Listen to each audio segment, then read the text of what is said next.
Steinn, ég er með þetta eftir rosalega sigur á móti Þór. Hvernig er svona tilfinningin? Hún er bara helviti sæt sko. Ég get ekki sagt annað en það. Þetta var svona brösu endurkoma. Þið voru að elta í raun allan leikið, allavega allan seinni hálfleikinn. Hvernig var svona þín upplifun? Já, ég meina við tókum náttúrulega rönn þarna í fyrsta og öðrum, kom okkur upp einhver 10 stig.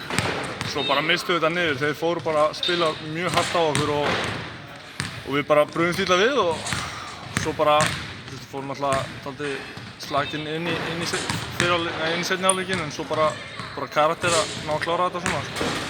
En svona þín frammistaða í fyrri hálfleik, þetta virkaði ekki svona eins og þinn dagur eins og gerist eitthvað í seinni hálfleik? Nei, ég meina, þetta er ekki alltaf manns dagur sko, en maður verður bara að halda áfram.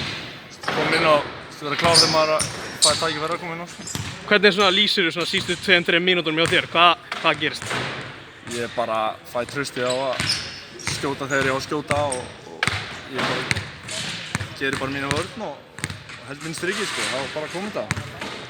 Vissirðu að þinn maður var að fara að fá boltan hann í lokapleginu? Varnarlega sér?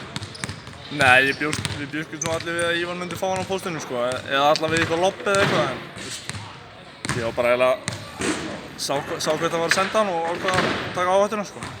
Annars sigurinn í röð, hvernig er það eftir erfið töp og undan því?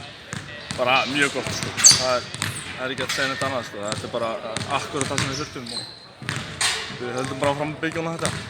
3 leikir eftir, hvað þurfum við að gera til þess að halda ykkur uppi? Já, bara vinna á þetta. Er það svoleiðis? Já, allavega einhver aðeins. Ertu ánægður svona með frammistöðuna bara í heild að horfa á leikinn? Já, sjá mér eða liðinu? Bara liðinu? Bara liðinu, já.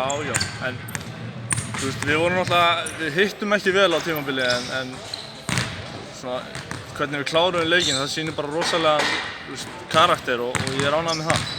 Til hamingju með sigur. Takk fyrir það.